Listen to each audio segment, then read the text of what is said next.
جی السلام علیکم خواتین و حضرات، میرا نام شہاب کرنی ہے۔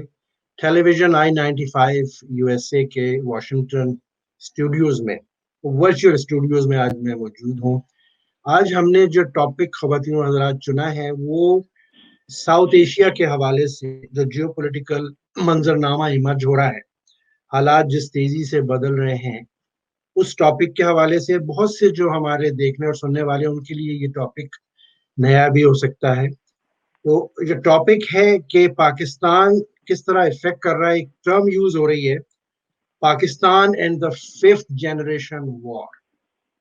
اس کے لیے موضوع ترین جو شخصیت میری نظر میں آئی، ان کا پروفائل ان سے شیئر کریں گے، وہ ہے ہمارے ایمبیسڈر ڈاکٹر جمیل احمد خان۔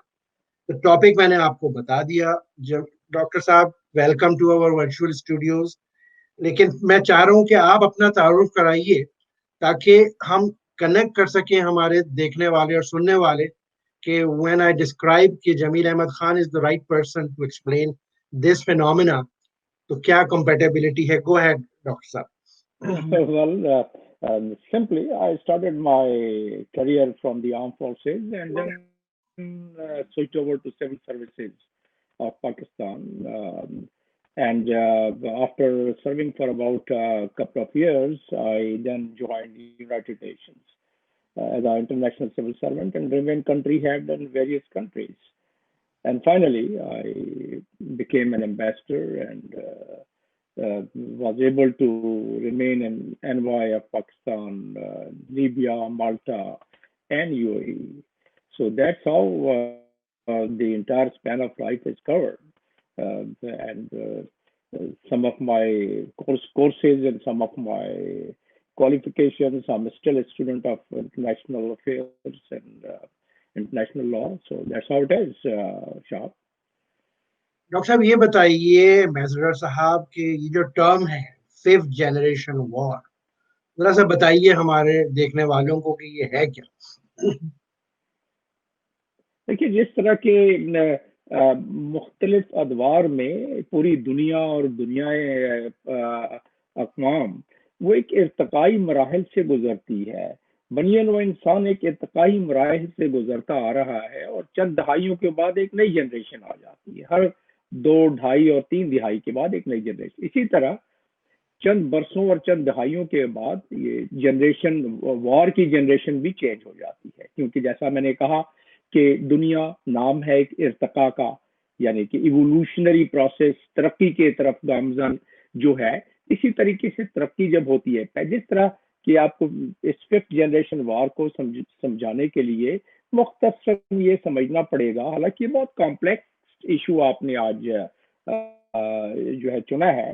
اس کمپلیکس ایشو میں بہت مشکل ہوتا ہے کہ کوانٹیفائی کر کے کسی چیز کو سمجھایا جائے، کیونکہ یہ پوری ایک آئیڈیولوجیکل ففتھ جنریشن وار میں آ جاتی ہے بات۔ وہ آگے چل کے بات کرتے ہیں، لیکن جو ففتھ جنریشن تک ہم پہنچے کس طرح، وہ پہنچے اس طرح جس طرح ٹیکنالوجی نے ترقی کی، جس طرح انسان نے اپنے دوسرے فیلڈز میں ترقی کی، اس طریقے سے جنگی ساز و سامان میں بھی ترقی ہوئی۔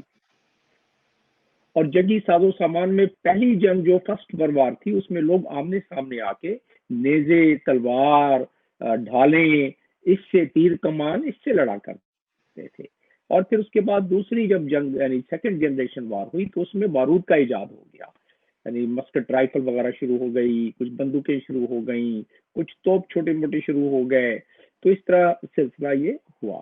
پھر آ گئی تھرڈ جنریشن وار۔ تھرڈ جنریشن وار میں سمندر، جہاز، ہوائی اٹیک بھی ہونے لگے، سمندروں سے نیوی کا بھی استعمال ہونے لگا، اور آمنے سامنے کی جنگ میں مزید جو اسلحہ جو ہے، مزید ویپنز استعمال ہونا شروع ہو گئے، جو کہ مزید ویپن کو ماڈرنائز کر لیا گیا۔ اب آ جاتی ہے بات فورتھ جنریشن وار۔ فورتھ جنریشن وار کا تو سلسلہ شروع ہوا، انفیکٹ اس کو میں ایسوسیٹ کر دیتا ہوں اکثر و بیشتر کولڈ وار سے۔ اور فورتھ جنریشن وار میں آمنے سامنے کی جنگ کرنا دو بڑی قوتوں کے درمیان، جو یو ایس ایس آر اور یو ایس اے کے درمیان جب یہ محسوس ہوا کہ یہ ناممکن ہے کہ آپس میں ڈائریکٹ ایک دوسرے سے لڑیں، اس لیے کہ وہ اس میں میوچول ڈسٹرکشن کے طور پر کہ دونوں ملک پھر نہیں رہتے، تو انہوں نے پھر یہ فورتھ جنریشن کا راستہ استعمال کیا کہ ایک دوسرے کو کمزور کس طرح کیا جائے، جس کی وجہ سے آپ نے دیکھا کہ ویتنام کی جنگ شروع ہو گئی، اور فائنلی آپ نے دیکھا کہ افغانستان میں رشیا کو شکست ہو گئی، افغانستان ویتنام میں امریکہ کو شکست ہو گئی، تو اور ایک بہت بھاری نقصان کے بعد، اور اس میں بہت ساری چیزیں اور عوامل کو شامل کیا گیا، تو اس طریقے سے یہ، اور اس میں اپنے الائز کو شامل کیا، کمیونسٹ جو ہیں وہ یعنی یو ایس ایس آر، وہ دنیا میں ہر جگہ کوشش کرتے تھے، کہتے تھے، بتاتے تھے کہ جی ہمارا نظام بہتر ہے، امریکہ بتاتا تھا ہمارا نظام بہتر ہے کیپٹلزم، تو جو یو ایس ایس آر تھا وہ کہتے تھے ہم تو ہیں ہی کمیونسٹ، یعنی کمیونٹی کے بیس پر ہم سارا کرتے ہیں اور سوسائٹی کے بیس پر کرتے ہیں سوشلزم کے لحاظ سے، تو وہ کرتے تھے، اور جو ممالک ان کی بات ان دونوں میں سے کسی کی نہیں سنتے تھے، تو وہ وہی بش والی بات کہ اگر آپ یا ہمارے ساتھ ہیں، ورنہ اگر ہم سمجھیں گے کہ آپ ہمارے دشمن ہیں، تو اس لحاظ سے ان کا ناطقہ بند ہونا شروع ہو جاتا تھا۔ تو خیر یہ تو یہاں تک کولڈ وار کا جو اصل شاخسانہ رہا اور سب سے زیادہ اہمیت کی حامل بات رہی، وہ بات رہی فورتھ جنریشن وار میں، جب یو ایس ایس آر کو افغانستان میں شکست ہو گئی، اور اس میں کولڈ جنریشن وار میں مذہب کا استعمال کیا گیا، زبانوں کا استعمال کیا گیا، مختلف طبقوں کے انٹرسٹ کا استعمال کیا گیا۔ اسی طریقے سے آپ نے دیکھا کہ ان مذہب کے نام پر 60 مختلف ممالک سے مجاہدین کو اسٹیٹ اسپانسر کر کے بھرتی کیا گیا، اور اس کے بعد افغانستان میں پاکستان کے ذریعے لانچ کیا گیا، اور اس میں سب سے جو اہمیت کی بات تھی کہ جو جس لحاظ سے لوگوں کو ایک پلیٹ فارم پہ اکٹھا کیا گیا، اس میں مذہب کو استعمال کیا۔ اور اسی طریقے سے یو ایس ایس آر کو جب شکست ہوئی تو اس کو اکنامکل دھچکا بھی لگا، یعنی اس کی معاشیات کو بھی نقصان پہنچا، اس کی اقتصادیات کو نقصان پہنچا، اس کی ملٹری مائٹ کو نقصان پہنچا، اور آپ نے دیکھا کہ اس کے بعد وہ کس طریقے سے ایک کرمبل ہو گیا یو ایس ایس آر، آج رشیا ہے۔ تو اس وار کا ایک سکسیسفل اسٹوری فورتھ جنریشن وار کی، کولڈ اسٹار وار کا تقریباً اختتام جو تھا وہ تھا۔ اب آ جاتے ہیں ففتھ جنریشن وار۔ جیسا کہ میں نے پہلے بتایا کہ آج کی دنیا میں جو بڑی طاقتیں ہیں، خاص طور پر جو نیوکلیئر پاورز ہیں، نیوکلیئر پاورز کسی صورت میں بھی آمنے سامنے آ کے جنگ نہیں لڑ سکتے۔ آپ کا میرا خیال ہے کہ جو آپ نے اپنے بیانیے میں فرمایا، جس میں آپ نے بتایا کہ پاکستان کے حوالے سے، پہلے آپ نے دیکھا کہ ہر چند برس کے بعد پاکستان انڈیا کی جنگ چھڑ جاتی تھی۔ جب سے دونوں نیوکلیئر قوت ہوئے ہیں، کوئی ڈائریکٹ جنگ نہیں چھڑ رہی ہے۔ کارگل بھی ہوئی ایک لمیٹڈ انداز میں، اور جب احساس ہوا کہ اب یہ تو اس کا مرحلہ آگے بڑھ جائے گا، تو اس کا پھر فوری طور پر، خیر اس کے سیاسی وہ بھی ہیں، محرکات بھی ہیں، اور اس میں امریکہ کتنا انوالو رہا، کلنٹن نے نواز شریف کو کیا کہا، وہ آگے چل کے آپ کہیں گے، تو اس پر بھی ظاہرہ گفتگو کے دوران ہم بات کرنا شروع کر دیں گے۔ لیکن کہنے کا مقصد یہ ہے، یہاں جو نقطہ میں لانا چاہتا ہوں آپ کے ناظرین کے سامنے، کہ جو دو جوہری قوت جو ہیں وہ آپس میں جنگ کے متحمل ہو ہی نہیں سکتے۔ اس کا مطلب یہ ہوتا ہے کہ نہ تم رہو گے نہ ہم رہیں گے، نہ آپ کی کوئی اشیر کوئی چیز باقی رہ جائے گی، نہ ہماری رہ جائے گی، تو دونوں ملک بالکل خاکستر ہو جاتے ہیں، راکھ اور خاک میں بدل جاتے ہیں۔ لہذا اس لحاظ سے جتنی زیادہ نیوکلیئر ویپنز دونوں ممالک کے پاس ہے، انفیکٹ پاکستان کے پاس عددی اعتبار سے زیادہ ہے، تو اس لحاظ سے تو اب اس کا پھر صورتحال کیا ہوتی ہے؟ اس کی صورتحال یہ ہوتی ہے کہ جو نیا ماڈل ہے فورتھ جنریشن وار کا، جس طرح کہ میں نے بتایا ہے کہ ہر دور میں جس طرح ترقی ہوتی ہے، ماڈل چینج ہوتا جاتا ہے، جنریشن وار کی تبدیل ہوتی جاتی ہے۔ تو فورتھ جنریشن وار میں کیا کیا استعمال ہوا؟ تو میڈیا استعمال ہوا، مذہب استعمال ہوا، زبان استعمال ہوئی، ریجن استعمال ہوا، ایکسپلائٹیشن استعمال ہوئی، سیاستدانوں اور بادشاہوں کے انٹرسٹ کو، جو انٹرسٹ ویسٹرن کنٹری میں تھے، ان کا استعمال کیا گیا۔ اس طرح ایک پوری بھرپور اپنے اہداف کو حاصل کرنے کے لیے ایک قوت بنائی گئی اور اپنے اہداف حاصل کیے گئے. اب آ جاتے ہیں ففتھ جنریشن وار. ففتھ جنریشن وار ایک اگلا ماڈل آ گیا فورتھ جنریشن وار کا. اور ففتھ جنریشن وار میں اس کو جو میں ایک مایوپک سطح پر اگر سمجھانے کی کوشش کروں تو نہ نقصان کھانے والے کو پتا ہوتا ہے کہ اس کو کیوں نقصان ہوا, یعنی کہ نہ مرنے والے کو پتا نہ مارنے والے کو پتا. جو کارندے ہوتے ہیں, اس کے کارندے جو استعمال ہو رہے ہوتے ہیں, ان کے بارے میں بات کر رہا ہوں. تو ایک تو یہ چیز ہو گئی, اور دوسری یہ ہے کہ اس میں ایک اسٹریٹجک گین حاصل کرتا ہے دشمن انفو وارفیئر استعمال کر کے, اور جو اس سوسائٹی میں جو فالٹ لائنز ہیں, اور وہ فالٹ لائنز مختلف ممالک میں مختلف قسم کے فالٹ لائنز ہوتے ہیں. جیسے پاکستان میں جو فالٹ لائنز ہیں جس کو کہ ایکسپلائٹ کیا جا رہا ہے ابھی بھی, وہ ہے زبان ہے, نسل ہے, اور اس کے علاوہ سیاسی جماعتیں ہیں, فرقہ واریت ہے. ان تمام چیزوں کو استعمال کیا جا رہا ہے, اور اس کے علاوہ میڈیا کو ایکسپلائٹ کیا جا رہا ہے. بلکہ بہت سارے معاملات میں میڈیا کو ایسے شواہد ہمارے اداروں کے پاس اور ہماری سرکار کے پاس موجود ہے کہ میڈیا کو خریدا بھی جا رہا ہے. میرے پاس تو ایک ہی اس وقت اس کا ثبوت ہے, جو کہ اوباما دور میں $50 ملین کا جو مدد دی گئی میڈیا کو, اور بڑے بڑے میڈیا ٹائکون نے اس سے فائدہ اٹھایا. تو ظاہر ہے اگر اس طرح کی امداد ملتی ہے تو اس کے کوئی اہداف بھی ہوتے ہیں. تو ففتھ جنریشن وار ایک تو یہ ہو گئی. دوسرا یہ ہے کہ ففتھ جنریشن وار میں اور اس کے بعد ظاہر ہے سکس جنریشن وار آ جائے گی, اس کا تھوڑا بہت تذکرہ ہونا شروع ہوا ہے, لیکن اس وقت تک ففتھ جنریشن وار کے بارے میں زیادہ معلومات ہے اور جو اس وقت تک چل رہی ہے. ففتھ جنریشن وار میں ٹیکنالوجی کا مزید استعمال ہو گیا, سائبر کا استعمال زیادہ ہو گیا, اسپیس کا استعمال زیادہ ہو گیا. اسپیس کو ہتھیاروں اوزار سے مزید اسے مستحکم کیا گیا, یعنی کہ ہتھیار اور اوزار اسپیس میں, اب اسپیس کے ذریعے بہت ساری جنگیں جیتی جائیں گی کوئی, تو ان چیزوں کو وہ بھی شامل ہو گئی. اور ساتھ میں جو فورتھ جنریشن وار کے انگریڈینٹس تھے, جیسے کہ انفو وارفیئر ہو گیا, جیسے کہ لنگوسٹک ہو گیا, جیسے کہ وہاں کے پولیٹیشنز کو کسی طریقے سے اپنے ایسٹس بنا کے استعمال کیا گیا.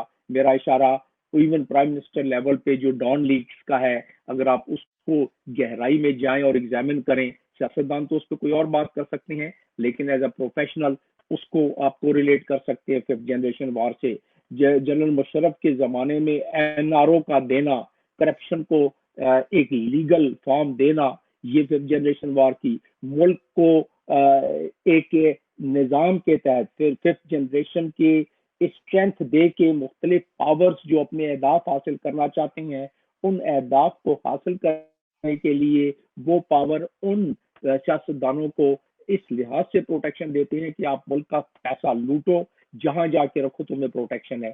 اس طریقے سے آپ نے دیکھا کہ کرپشن بڑھی, کرپشن کو پہلے پروٹیکشن دی گئی, اس کے بعد کرپشن بڑھی, اور جب کرپشن کو پروٹیکشن دی جائے اور کسی ملک میں اتنی زیادہ کرپشن ہو جائے تو وہ ملک آٹومیٹکلی کھوکھلا ہو جاتا ہے, اور جب ملک کی ایک معیشت تباہ ہوتی ہے, یہی سب سے بڑی بات ہے ففتھ جنریشن وار کی, اور ملک اس میں بہت کمزور ہو جاتا ہے. تو پھر آپ کو جنگ لڑنے کی ضرورت ہی نہیں ہے, ملک کو آپ چاہیں گے کہ اس طریقے سے اس سے نمٹا جائے اور ملک کو تباہی کی طرف لے کے جایا جائے. بہت خوبصورت. خواتین و حضرات, ہمارے ساتھ ایک بہت ہی نالجبل شخصیت امبیسڈر جمیل احمد خان موجود ہیں, اور ففتھ جنریشن وار کو بڑی خوبصورتی سے انہوں نے ایکسپلین کیا. میرا دوسرا سوال جو ہے وہ سوال کرنے کی ضرورت ہی نہیں پڑی, کیونکہ سفیر صاحب نے ہمیں بتایا کہ جو پاکستان ہے وہ کیسے افیکٹ ہو رہا ہے, اور جو پاکستان کے اندر جو فالٹ لائنز ہیں اور جو اسٹیک ہولڈر ہیں, کچھ انویزیبل, کچھ ویزیبل, کچھ جانے پہچانے, اور وہ کس طرح سے یا تو شعوری طور پہ یا لاشعوری طور پہ استعمال ہو رہے ہیں مختلف شکلوں میں سالوں سے. اور اس میں ہمارے جو اسٹیک ہولڈرز ہیں, میں پوچھوں گا, ہم سفیر صاحب موجود ہیں, ambassador Jamil, thank you very much. یہ بتائیے کہ آپ نے ذکر کیا NRO دینے کا, تو NRO کس نے دیا؟ ایک جرنیل نے, فوجی حکومت. NRO کس نے لیا؟ سویلینز نے, اور سویلینز میں ایک پارٹی نہیں, ساری پارٹیز اس سے مستفید ہوئیں. اور اس سے پہلے میں ذرا سا تمید اس پہ باندھ لوں پھر آپ سے جب پورا رسپانس دوں گا. You will have the full forum full time to respond. اس کے اندر ذرا سا کنیکٹ کیجئے کہ این آر او میں امریکہ کی طرف سے ڈک چینی اور کونڈولیزا رائس کا کیا رول تھا, اور اس کے بعد ابو دھابی میں جو میٹنگ جو فیسیلیٹیٹ کی گئی, اور آپ بھی سفیر رہ چکے ہیں ابو دھابی میں, مجھے نہیں پتا کہ اس وقت تھے یا اس کے بعد میں گئے تھے آپ سفیر بن کے, کہ ابو دھابی میں مشرف صاحب کی میٹنگ بی بی سے جو کرائی گئی اس میں فیسیلیٹیٹر میں جرنلوں کے بھی نام آتے ہیں, امریکنز کے بھی نام آتے ہیں. اس کے بعد این آر او کیونکہ آپ نے ذکر کیا تو وہ بنا, اور اس کے بعد بی بی کی جو ہے وہ مرڈر ہو گیا, پھر ایگزٹ دیا گیا, سیف ایگزٹ, گریسفل ایگزٹ سو کال جنرل مشرف کو. اس کے بعد ایبٹ آباد کا واقعہ ہو جاتا ہے جو میں نے ابھی پچھلے ہفتے اس کے اوپر پروگرام کیا, اس میں بھی بڑے کردار بنتے ہیں اور اندر بھی ہیں باہر بھی ہیں جو ملک سے باہر بھاگ گئے. یہ سب فالٹ لائن ہے. اس کے بعد پی ٹی ایم کا بننا, پشتون موومنٹ کا, B L A already exist کر رہی تھی کراچی میں جو پچھلے 30 سال میں ہوا, برٹش گورنمنٹ کو لے لیجیے, چائنیز کو لے لیجیے, امریکنز کو لے لیجیے, کیا یہی اسٹیک ہولڈر ہیں اس ریجن میں یا اس سے زیادہ بھی ہیں؟ جی یور ٹرن جمیل صاحب. اسٹیک ہولڈرز تو وہ پاورز ہیں جو چاہتے ہیں کہ پاکستان کو ویک کیا جائے, وہ ہیں اسٹیک ہولڈر. اور جو ایکٹرز ہیں وہ یہ تمام نام جو آپ نے دیے, بی ایل اے کا آپ نے بتایا, آپ نے اس کے علاوہ باقی جو ایکٹرز بتائے ہیں وہ اس میں ایکٹرز ہیں سارے. تو اہداف تو اس کا یہی ہے نا کہ پاکستان کو کمزور کیا جائے, اور اس اہداف کے کچھ شاخسانے جو میں نے پہلے ذکر کیا اس میں آپ کو نظر آئے, اور اس کے کچھ مورے جانتے ہوئے بھی دانستہ طور پر یا غیر دانستہ طور پر. میں نے آپ کو بتایا نا کہ یہاں یہ اتنا کمپلیکس ایشو ہے, اور میں تو کیونکہ ایک اسٹریٹجی پہ زیادہ نظر رکھتا ہوں, انٹرنیشنل افیئر پہ زیادہ نظر رکھتا ہوں, اور اس ضمن میں تھوڑی سی میں یہ 5th جنریشن اور 4th جنریشن اور اس قسم کی چیزوں پر بھی نظر رکھ لیتا ہوں. لیکن ایک ڈیفینس انالسٹ شاید اس کو مزید خوبصورتی سے بیان کر سکے. بہرحال جو کیونکہ آپ نے جس ٹاپک کو چھیڑا ہے اس میں ایک اسٹریٹجی بڑی, جیو اسٹریٹجک معاملات بڑے آ جاتے ہیں جس پہ میری کوشش ہوتی ہے کہ میں نظر رکھوں. تو اس حوالے سے اگر جو آپ نے بات کی تو اسٹیک ہولڈرز جو ہیں اس میں وہ ممالک ہیں جو کہ چاہتے ہیں کہ پاکستان کو بھی کیا جائے, اور جو اس میں ایکٹرز ہیں وہ آپ اس میں نے آپ سے پہلے جس طرح ذکر کیا کہ بڑے بڑے پولیٹیشنز کا بھی نام آ جاتا ہے, اور اس میں ڈان لیگز کا بھی ذکر آ جاتا ہے, اس میں جو ہے انڈیا کے بڑے بڑے ٹائکونوں سے ملاقات پرائم منسٹر کے بغیر جو سسٹم کو شامل کیے ہوئے بیچ میں وہ بھی آ جاتا ہے. اس میں بغیر ویزا کے لوگوں کو یعنی کہ پرائم منسٹر سے ملنے کے لیے اجازت دے دی جاتی ہے. اس میں ویزے کو ریلیکس کر کے بہت سارے ایسے نیشنز کو ملوں میں اور فیکٹریوں میں لگا دیا جاتا ہے تاکہ وہ ان اہداف پر سے مل سکیں اور ان کو نظر میں رکھ سکیں. تو یہ انڈیا کیا میں اس طرف اشارہ کر رہا ہوں, اور اس کی فیسیلیٹیٹر انڈیا کے الائز ہیں جس میں یو ایس بھی شامل ہے, جس میں اسرائیل بھی شامل ہے, وہ سمجھا جاتا ہے. تو 5th جنریشن وار کی جو ڈیولپمنٹ ہے اس میں دیکھا جاتا ہے کہ اہداف کیا ہو سکتے ہیں, اور اس اہداف کو اگر جب آدمی اسیس کرتا ہے تو پھر اس کے بعد ایکٹرز نکلتے ہیں, اور وہ ایکٹرز کو ڈیولپ کس طرح کیا جاتا ہے کہ کوئی فالٹ لائنز ہوتے ہیں ان کنٹری میں. یہ ماننا بھی ضروری ہے کہ پاکستان میں بی ایل اے یا بلوچوں کی ایک شروع سے رہی ہے, ایک ڈپریویشن کی فیلنگ رہی ہے. کس حد تک صحیح ہے کس حد تک غلط ہے اس کے لیے تو دوسرا پروگرام کرنا پڑے گا, لیکن بلوچوں کا ایک ہے, سندھیوں کا ایک طبقے کا ہے, اور سندھ کارڈ ہر دور میں پیپلز پارٹی نے استعمال کیا ہے, یہ بھی ایک حقیقت ہے.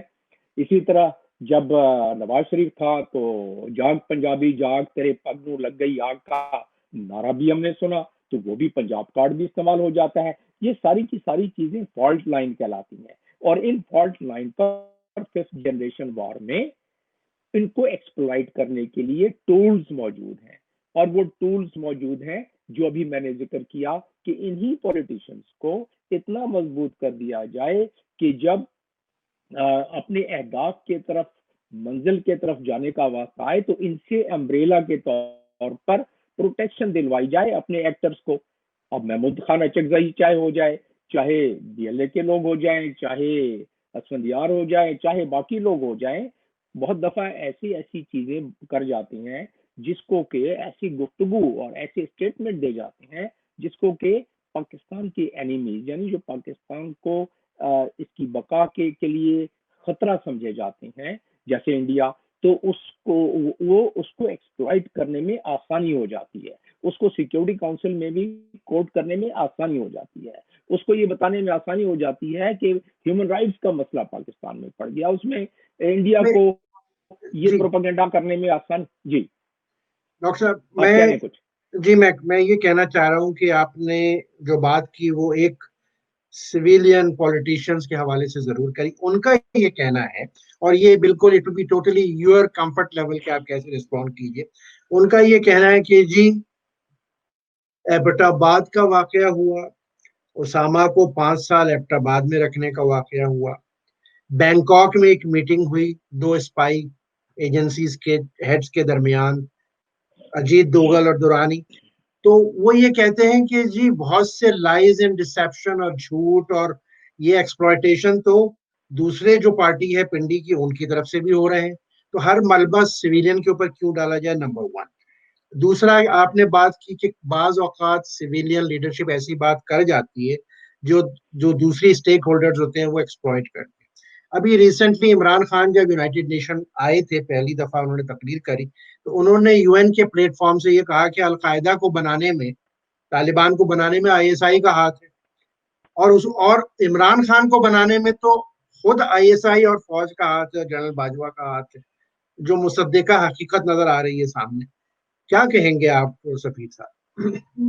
جی اس میں 2-3 چیزیں ہو گئی نا, یہ ساری ذہنی ارتقا ہے. ان ذہنی ارتقا کو اپنے منطق کے ذریعے, یعنی اپنے آرگومنٹ کے ذریعے, اور کچھ جو چیزیں پبلش ہو چکی ہیں, کچھ بیانات, اس کے ذریعے اس کو آگے بڑھایا جاتا ہے اور سمجھنے کی کوشش کی جاتی ہے. جیسے کہ آپ نے کنڈولیزا رائس کا ذکر کیا تھا جب این آر او کی بات آئی تھی, تو وہ ایک ہمارے پاس وہ بک کی شکل میں بھی ہے اور اسٹیٹمنٹ کی شکل میں بھی بات ہے. تو ابھی رہا سوال کہ اسامہ بن لادن کی آپ نے بات کی, اور آپ نے جس طرح ذکر کیا کہ آپ نے پروگرام بھی اس پہ کیا ہے. اسامہ بن لادن کے معاملات کو ہینڈل کرنے میں 2 آرا موجود ہے. بات تو صرف یہ ہے کہ میں نے آپ سے کچھ دیر پہلے ذکر کیا کہ جب کولڈ وار لڑی جا رہی تھی اور اس میں افغانستان کو ایز اے بیٹل فیلڈ استعمال کیا گیا, تو میں نے جس طرح ذکر کیا کہ 60 ممالک سے وہ تمام جو مجاہدین بھرتی کر کے لائے گئے, وہ ظاہر ہے کہ امریکہ سی آئی اے اس میں شامل, پاکستان کی آئی ایس آئی کو اس کو شامل کیا گیا, اور ان تمام ممالک جہاں سے مجاہدین کو مذہب کے نام پر اور جہاد کے نام پر, جہاد کو as a 5th generation war tool develop کیا گیا, نہ صرف پاکستان میں بلکہ امریکہ میں اس ٹول کو ڈیولپ کیا گیا باقاعدہ. تو وہ اس کا مقصد یہ تھا کہ اس کو 4th جنریشن وار کا ٹول بنا کے, مضبوط ٹول بنا کے اپنے اہداف کو حاصل کیا جائے, یو ایس ایس آر کو گرایا جائے, اس کو جو ہے توڑا جائے.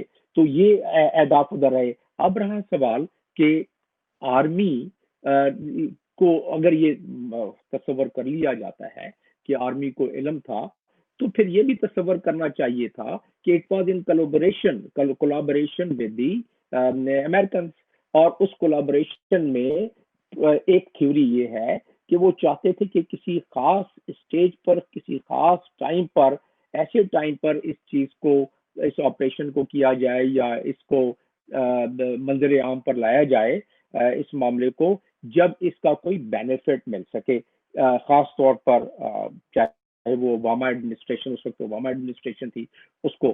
تو ایک تو یہ آ رہا ہے. دوسری آ رہا یہ ہے کہ آرمی یعنی کہ پاکستان میں جو آرم فورسز پر یہ کچھ ان کے مخالف اور مخالف قوتیں الزام لگاتی ہیں کہ انہوں نے پروٹیکشن دی ہوئی تھی. بات اس میں یہ سمجھنے والی ہے کہ طالبان کو بنانے میں تو ظاہر ہے نہ صرف پاکستان کو اس میں شامل کیا گیا, آئی ایس آئی کو شامل کیا گیا, اور پاکستان کے اور بہت سارے انسٹیٹیوشن کو شامل کیا گیا, بلکہ امریکہ کے انسٹیٹیوشن جس میں کہ CIA سر فہرست، اس کو بھی شامل کیا گیا. جب طالبان بنی اس وقت کسی کو کوئی اعتراض نہیں تھا. طالبان سے وہ القاعدہ بن گئی اور اس القاعدہ وہی اسامہ بن لادن جو سوڈان سے پاکستان میں شفٹ کیا گیا، وہی اسامہ بن لادن جس کو کہ گروم کیا گیا CIA کی طرف سے، اسی اسامہ بن لادن سے سارے کام لیے گئے. اس کے بعد وہ آ کے اگر کہیں چھپتا ہے تو اس وقت تک تو اس کا اپنا بہت بڑا نیٹ ورک بن گیا تھا نا. تو اس میں یہ بات بالکل نہیں درگزر کی جا سکتی کہ کچھ لوگوں کی اس میں شاید رضا شامل ہو. لیکن میں نہیں سمجھتا کہ پورے اسٹیٹ لیول پہ رہا سوال آپریشن کا. میں ایک اس پہ کچھ چیزیں جو ڈسکس ہوئی ہیں میری، اور کچھ چیزوں کو میں نے مانیٹر جو کیا ہے، انالیسس جس کی ہے، وہ یہ ہے کہ اگر ایک چیز بالکل ہی جب مسلط ہو گئی اور آپریشن شروع ہو گیا تو اس وقت کانفیڈنس میں اگر لیا آپریشن کرنے والوں نے، یعنی کہ امریکن کمانڈ نے، پینٹاگون نے، تو اس وقت کوئی چوائس نہیں ہو سکتی تھی. اور کیونکہ یہ کام بھی ایک اہم کام تھا، اس میں پاکستان کو تو کوئی انکار نہیں تھا کہ اسامہ بن لادن کو اگر ختم کیا جائے اور وہ اس کو دنیا میں، کیونکہ پاکستان کے اپنے بھی تو تقریباً 1 لاکھ کے قریب لوگ وہاں جاں بحق ہوئے ہیں، جس میں فوجی کوئی 7-8 ہزار کے قریب ہے. دنیا کی سب سے بڑی تعداد جو اس میں لوگ جاں بحق ہوئے ہیں اس تمام معاملات میں، جس میں القاعدہ سر فہرست ہے، اس میں پاکستان سب سے بڑا اس کا وکٹم رہا ہے. چلیے تو سفیر صاحب ہم واپس آتے ہیں وائنڈنگ، ہمارے پاس 5 منٹ ہیں اور 5th جنریشن پہ آتے ہیں. آپ نے بہت خوبصورتی سے مختلف سینیریوز، مختلف واقعات کے ذریعے بتایا کہ انفارمیشن، مس انفارمیشن، ڈس انفارمیشن میں کون سے ٹول استعمال ہوتے ہیں اس 5th جنریشن وار میں، اور یہ استعمال ہو رہے ہیں مختلف اسٹیک ہولڈرز کی طرف سے پاکستان کو کمزور کرنے کے لیے. تو اس پہ تو ہمارا اتفاق ہے. آپ نے خود فرمایا کہ یہ سب جو ہو رہا ہے، یہ جو آپ اسکرین پہ دیکھ رہے ہیں خواتین و حضرات، ہائبرڈ وارفیئر جو ہوتی ہے اس میں کتنے فیکٹرز ہوتے ہیں، یہ اسکرین پہ رہے گا. لیکن میرا سفیر صاحب سے سوال یہ ہے، اب وائنڈنگ ہمارا جو ہے ہمارا ٹائم، کہ پاکستان کو کمزور کیا جا رہا ہے، اس لیے یہ سب چیزیں ہو رہی ہیں. 2 سوالات ہیں سفیر صاحب. یہ بتائیے کہ پاکستان اس چیز کو کیسے پریونٹ کیا جا سکتا ہے، نمبر 1.